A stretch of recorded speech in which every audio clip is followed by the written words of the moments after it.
Hello, you're listening to Crossing the Desert. This podcast is a reality series about how I build my small business in the Emirates. You will hear my calls to friends, the sounds of Dubai streets, and most importantly, the stories of entrepreneurs who opened a business and settled here in the Emirates.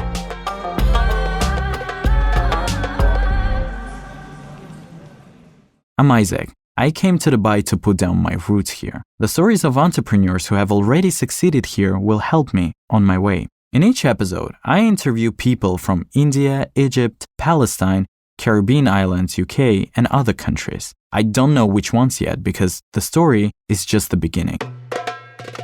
The podcast is brought to you by Fortis, the omni-channel platform that integrates POS, CRM, orders, payments, and loyalty programs for small and medium-sized businesses. Today, I'm going to one of the most crucial interviews for me.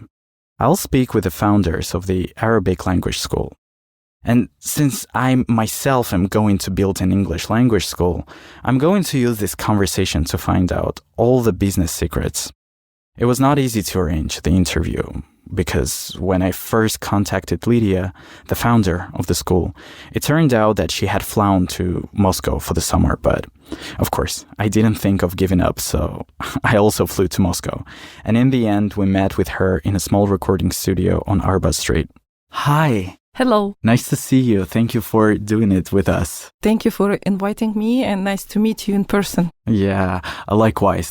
Feel comfortable. Yeah, this is just our conversation between two friends almost. But looking ahead, I will say that this conversation gave me much more than I actually expected. A plan, a business model, and even ideas for sales. So meet Lidia, founder of Arabiatee. Arabiatee is an online platform teaching Arabic for adults and kids, and we've created an innovative method of teaching Arabic as math. Basically, we split Arabic into simple formulas and give these formulas to our students, and they are able to speak about themselves, their families, count to 100 only after 1 hour. It sounds like a cool pitch, but why did she choose Arabic? Me personally, I had no choice. That sounds like a title. I've studied Arabic in the university in Moscow, and it was compulsory. It was second language. We studied English and Arabic. And then I went to Jordan in 2008 as a part of cultural exchange between universities. And then in 2010, I went to Jordan, studied masters, and got married. So I always say it's a side effect of my education. It's cute. It's a very nice side effect. Yes, my husband. So, and I loved Arabic from the very first lesson. But it took me around 6 years to be fluent in Arabic because we were taught in classical manner. When you are like an Arabist, a translator, we've spent a lot of time on letters and reading and writing, and then deeper and deeper in grammar. And after 3 years, I could talk about politics and oil and stuff, but not about simple things that you will use on a daily basis. So in 2013, I went to Dubai and started teaching Arabic. And first, I used the same method I was taught in the university, and I understood it doesn't work because I'm not preparing translators and Arabists. I want just normal people to learn some Arabic, to use it with friends, family, with partners, investors. And in 2018, I participated in initiative Teach for Russia. It's a part of Teach for World. Basically, this initiative, they recruit teachers and they send them in the rural area in Russia in small towns and schools, and we teach them something new. So I went to a small town and we had this kind of marathon. We had 3 days to recruit kids to our, let's say, lessons to promote so that they will come to learn Arabic, in my case. And then we had 3 days to teach them something. for kids, a different approach totally. And classical approach does not work because they will never learn basically language. You need to give bits of information, useful and fun, so they can use it right away. And I thought I need to change something. I need to be creative. So this is the moment I created first few steps. And I teach kids in 3 days numbers, self-introduction and questions, simple questions like what's your name, where are you from, blah, blah, blah. And in the third day, we had the presentation of what we have done, and local TV company came to record this. And my kids, they were asking each other, answering, showing some words.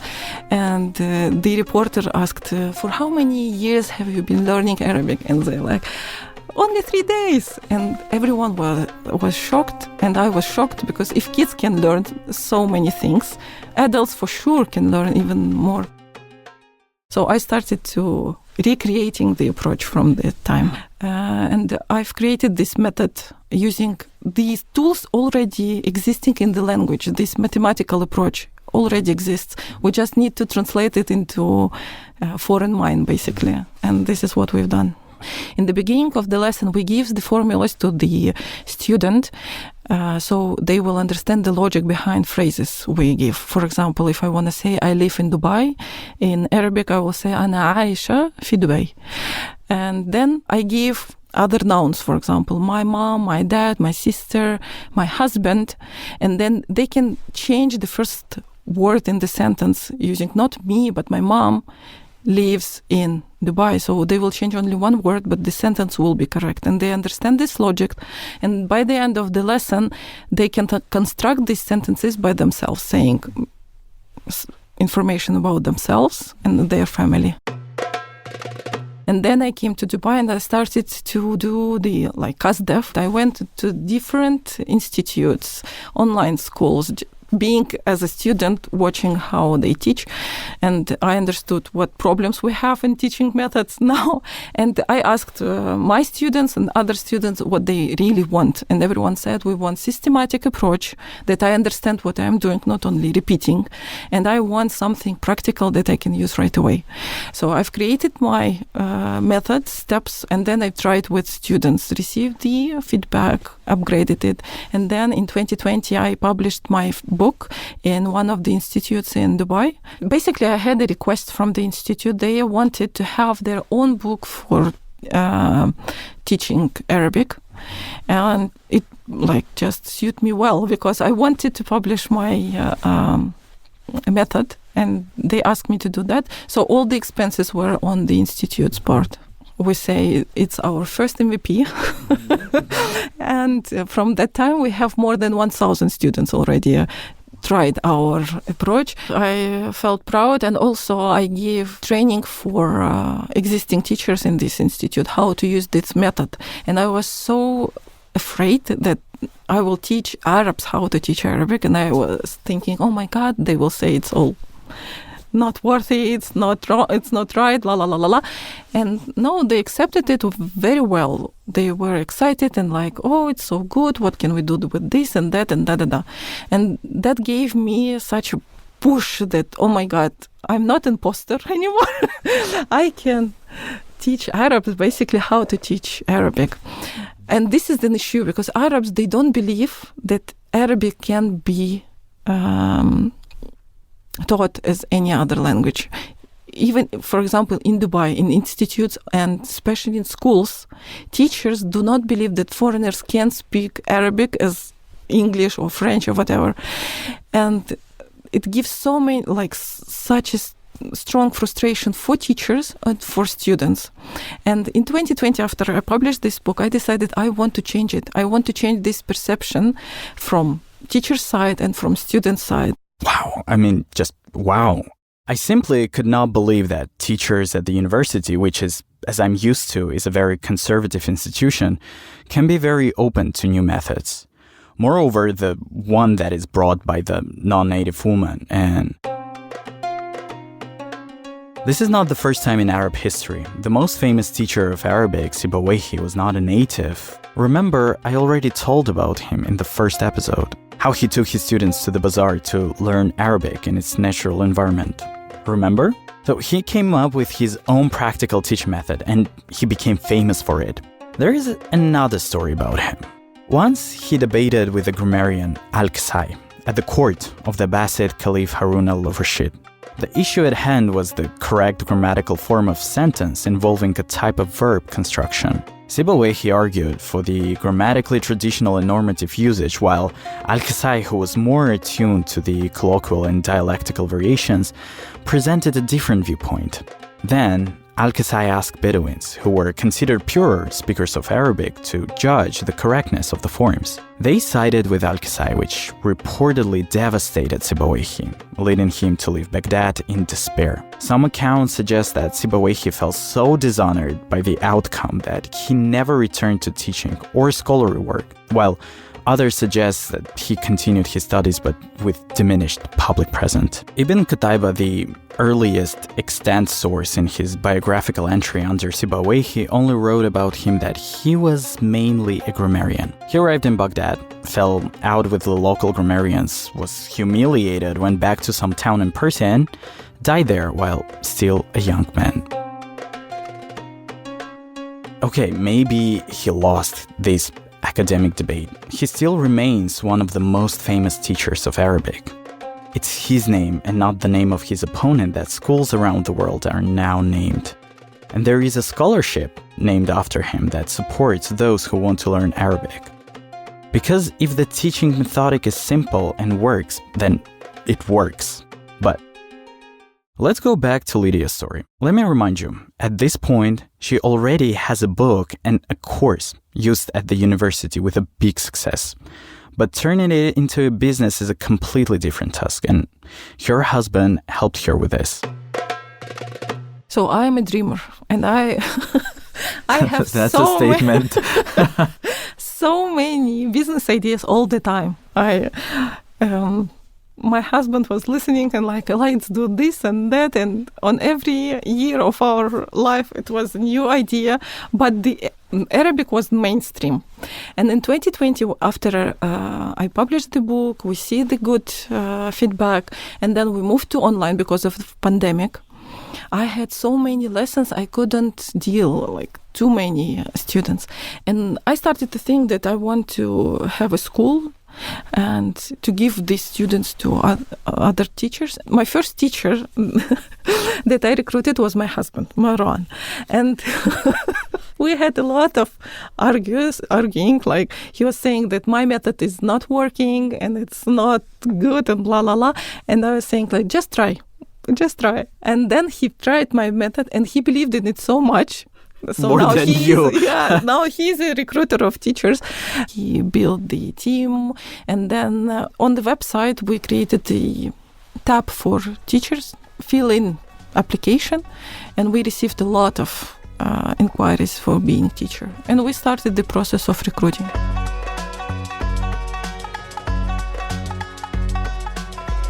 This is what it should be the first step for my English school. What I know as a teacher needs to be packaged into a methodology, essentially a recipe that other people can cook with. I need to make sure that by following it, other teachers can achieve the same results as myself. Step 2 is to hire.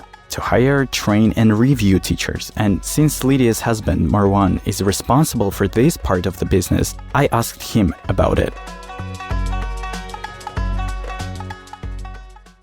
Have you worked out the mechanics of how to hire people? Like, let's say if you need to double your staff tomorrow, what would you do or how will you do it? So there are two steps here. First is having the leads. And because we are like in a part of the world where you have a lot of unemployment, it's quite easy to have a lot of people who have the requirements, yeah?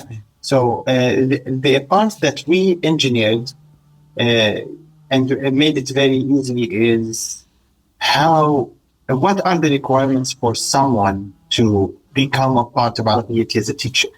So what we did is we hire them as third-party suppliers, so we get out of the legal issues. Plus, we demand only for them to know Arabic and one other language. So we really minimize the requirements. And we start training them. And when we're training them, usually it's 4 to 6 meetings. It includes the evaluation plus the teaching of 3 different aspects. First, it's the tech, because the main challenge online is someone to know how to use the tech. I mean, I know it sounds very intuitive now, but it is a problem. Yeah. Second would be to look at the teaching methodology in a different manner. So the Arabs actually very much like Soviet, they don't like mistakes. Yeah. And this is not how we teach. So you remind them of how miserable they were at school, and you don't do that. Yeah. And then we give them the positive reinforcement method. And finally, it's what to teach and when. That they don't invest in at all. We have it on a platform. They just follow the rules. They have a checklist, so it's very easy for them. So practically anyone who feel like, let's say, interested stays. Otherwise, they leave. So it's kind of a self-segregation process. I love the impressions of our teachers, because when they come, they're like so skeptical, like, okay, let's see. I don't believe that it will work. And then they want to be a part of this. They want new streams of income. They want to try something new. They stick. And after they have first lesson with the real student, they are so excited, like, oh my God, my student is so smart. They remembered everything. They understood everything. I think this person is genius. And we are saying, like, all people are geniuses. You will see how it will work on all the people. And after first course, they are so excited because they can see the result of their own work, basically. And for me, it was so difficult at first to delegate, because I saw it in some manner, like, you should do this, this, and this. And I gave checklists for every step, like, just follow the steps. And then when they conduct lessons, we record everything, rewatch, and then we give the feedback on every lesson. And first I watched, and it was so difficult. Why did you say this and not that? And every single thing, I was like, oh my God, not like this, it should be like this. But then I saw the result. So basically, we give the path, and they add their, like, I don't know, sparkles, yeah. But the result is the same, or sometimes it's even better.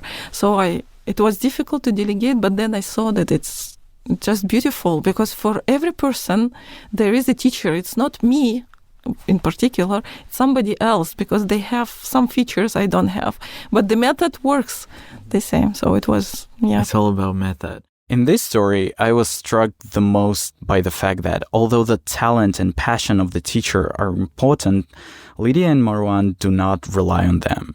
They rely on the methodology and IT solution. The requirements for candidates are minimal. You need to be fluent in Arabic, not scold students for mistakes, but reward for success. Be able to listen, communicate. In general, these are soft skills, but the main requirement is to follow the methodology. Everything is based on it. And a teacher's professional qualifications are not only unnecessary, but can even become an obstacle. For us, we decided we don't want Arabic teachers that are teachers already and teaching, because it's so difficult to convince them that they can use different method, because they used already something, it works, yeah, more or less, yeah. And they will just they will be arguing with you, like, no, maybe it's better like this, not that. Truth is, my experience, I mean, I might be wrong, but from my experience, having a degree in Arabic makes you a less qualified teacher to teach on Arabic. Yeah, it has two folds. First of all, you will have a lot of, let's just say, matured standard that we are challenging in Arabiatee. Like a teacher will come with a fixed way, and that fixed way is exactly what we're changing. Yeah? Second, it's let's just say teachers have less fun when they are teaching, because what they do is they share very uninteresting thing from a point of authority. What I want is someone who's interested in the person in front of them. They build the relationship. This gave me a lot to think about. I love academics myself, and one of my dreams is to teach at Stanford. For me, there's something about prestige or achievement in this, right? It's this sense of acknowledgement. But what I definitely understood during my time in Dubai is that what seems systemic, thorough, and advanced does not necessarily work well in practice, especially in a changing world. I talked about this with JP, marketing director from Fortis, who explained how they applied the same principle, which is keep it simple, stay practical, in their company. I'm a big fan of triathlon. Triathlon is about swimming, biking, and running. It's something that I've practiced for a couple of years now. When I went to register myself, I saw this rack, this series of top-of-the-line, very expensive bikes, $10,000 a piece, racking up at the mechanic because they all had issues. And that's because these bikes were so advanced and so sophisticated that the smallest issue can often break the way that the bike works. And then it's difficult to fix. When I went for a race, I had a bike. My bike was an entry-level bike, a bicycle, quite cheap, but it's good enough. And it's well built. It's simple, but it's well built. And in a way, Fortis is just like that. It's well built, it's sturdy, right? For an industrial use, for people to use again and again and again without having any issue and without it feeling complex. If you take a much larger technology, that technology is going to be frustrating at times, is going to be overly complex at times, and it's going to be quite complicated. As a company, very often, they start small and then they add features and they add features and add features and end up being quite complex. And the reason why they add features is because they don't focus on their customer. They want to address all the customers with all kinds of needs. And this ends up being a very complicated operation, basically. The reason why you want to focus on just what is necessary is because you have your customers in mind. You want to keep things simple so that your small customer who isn't someone who is tech savvy is able to grow their business without training or without feeling frustrated. I'm happy to build a simple platform that will serve the interests of a small business, but I'm also happy to sacrifice working with much larger enterprises who require a product that is a lot more complex. But if I were to address those big businesses, then I would disserve my small business owners. So let's go back to Lidia's story. Following the same logic, keep it simple, stay practical, she created a technique based on understandable formulas and communicational situations. And it works. It works so well that teachers pick up the technique within 2 weeks. No, it depends on the person, how fast they want to start, but usually it's around 2 weeks. And we don't spend a lot of time on practice or theory or right away go and teach a student. But we always record and we rewatch and we give feedback on the lessons, how it works. But how do you control the teachers? We record all the classes. It's Marwan. So we know exactly what happens in every class. Yeah. Now, we don't have penalties. We don't need to, because the things that you need to meet are very simple. Be on time, finish the material, and we can test any student at any point. Yeah, it's very easy to test the students. They either know or they don't know. So, we watch what happened. We engage the teacher. We discuss the problem. We propose solutions. And until now, no one refused to implement. It's really easy because it's just a process of becoming a family member for us. Yeah, the teacher is a family member. So it's not about who's right and wrong. It's about what's better for the student and everybody else. At first, I was so angry, like, oh my God, Yeah. because of the delegation issue. But of course, I don't give feedback right away because you need to calm down first. Like, where's my phone? Yeah. But then I give feedback, like, not like, oh, why did you do that? And that. I give, it's better to do this next time. Look, you see, you didn't listen to your student and now we finished at that. So please concentrate, listen to your student and then move forward. Don't just focus on the material. So I give honest feedback, but in the way of positive reinforcement, not like punishment of the mistakes. The last thing I wanted to learn about working with teachers was how to create such an environment so that there would be no turnover, so that they would stay in place and would not have to hire new teachers like every, 3 months. It's very difficult for them to leave for a couple of reasons. First is the flexibility. Yeah, we do not impose lessons on anyone. Yeah, we can always give it to the next teacher because everybody is following the standard. Second, the workload is minimum because the material is already done and the steps are already there. So the more you do it, the easier it gets. So it's not the opposite, like other places of work. And another reason is maybe people are interested in talking to other people. Maybe they're interested in teaching other people. But it's a very big challenge to find clients. And we are the one who's finding clients for the teachers. So practically we own the cycle. Yeah, so the teacher really, they don't want to go and sell. However, if they do sell, they get a percentage as well. So the idea is we try to support them in every way. If you want to stay and sell, great. If you want to stay and teach, great. If you want to do both, great. If you want to only sell, great. However you want to work with us, we're open. But generally, no one stays and sell because selling is hard. Yeah, everybody have this stigma about sales. So yeah, they stay and teach, meet people, have fun, get paid for it. It's just a matter of building loyalty with them, because when we started, we gave each teacher one student, and because of all the political storms, we didn't have more students. So we created weekly meetings with teachers, and we were meeting with them, discussing stuff, discussing personal issues, just to build the relationship, and asking them to wait, because now we don't have. If you want, you can wait with us, or what can we do? You can leave anytime. And they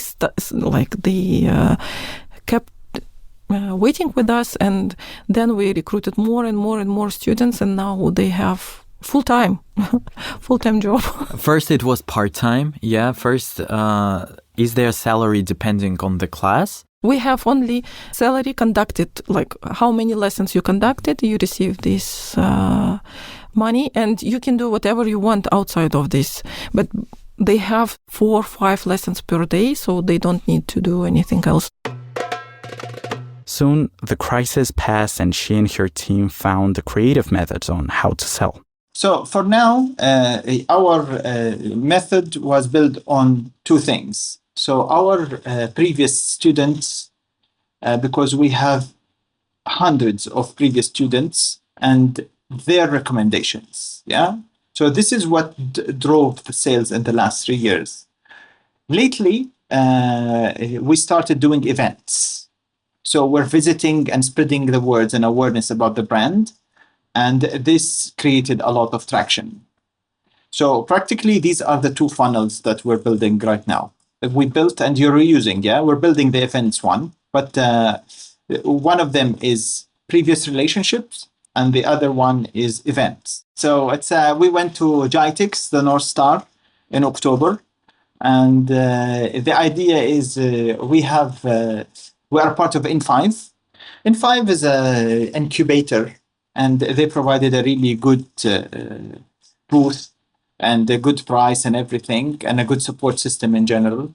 But generally in events, everybody goes there with an open mind. So it's kind of easy to find people who you click with and start building towards a partnership. So mainly it's through the events. The idea is when you meet people and you discuss the idea, it's very hard not to try, especially if you're interested. Yeah, so it's very easy to show the value because people can actually start interacting with the program in the first 5 minutes. You don't even need an hour. Yeah? After an hour, you already learned something that you can actually use in life. So it's the event is about also changing the idea because, for example, you tried Arabic before. Yeah, you already have a very clear idea that this language is hard and it's you. The problem is you. Yeah. The event gives me the platform to tell the student that it's actually not you, it's the one who taught you. And this actually starts, it ignites the empowering process because people who want to investigate that further come and try. And when they try, they realize that, of course, it's not me, it's the one who taught me. This part of the interview inspired me a lot. First, it's about the power of collaboration. Don't chase after each individual student on the internet with paid advertising, but negotiate with incubator once and immediately get a bunch of clients. So, cool. I'm writing this down for myself. I also really liked how accurately they captured exactly who their target audience was. Arabiatee is a school for the second attempt of learning Arabic. Some of their students already tried to learn before, but it didn't work out. And look no further, it's my story too, and I'm definitely the target audience. Oh, God, I tried. I had some attempts to learn Arabic, to be honest. It was not successful at all because I guess they would just give, random words to memorize. And you're just like, how is it possible? And also, let's not forget that the writing and symbols and everything is quite different to all the usual ones that you're accustomed to. So that made my even less not a long experience, but it made me feel miserable. We love students that have tried learning Arabic and failed. You can evaluate how fast you will learn Arabic with Arabiatee and how easy it is, because everyone thinks that Arabic is difficult, especially reading and writing. But this is the simplest part. You will learn reading and writing within 3 hours, and the rest you will speak and learn more grammar. And we have very high retention rate. Basically, 8 out of 10 of our students stay with us more than 1 and 2 courses. They just want to continue. Get till the end, right? The idea here that we received a referral for someone who's interested in learning Arabic, and they already tried to learn Arabic, so they already had a little experience and had an idea, and they are really passionate about the language themselves. Yeah, from not from us. They had the passion. And when they saw how we're approaching the whole problem, they were quite, let's just say, impressed, because they already had the experience. And finally, I asked Lidia and Marwan how they plan to scale. We want Arabiatee to be a one-stop shop for every Arabic learner, teacher, and content creator. We want it to be a platform for students. If I want to learn Arabic, I don't know where to start. Yeah, where to find a teacher, which material, which dialect I want to do. So on Arabiatee, they will have all the answers and the tools to learn Arabic. For teachers, if I'm an Arab person, I don't know what to do. Maybe I want to be a teacher, maybe not. Maybe I want to have an extra stream of income. They can come on Arabiatee and become a teacher. If I am a content creator, I want to publish articles about Arabic in Arabic or about anything else.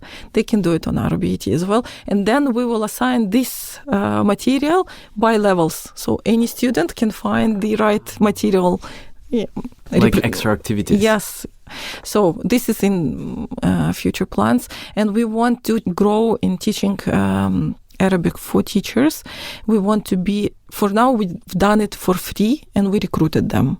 Now we want to create a course for teachers as a part of extra, curriculum for teachers, so they will it will be paid from their side.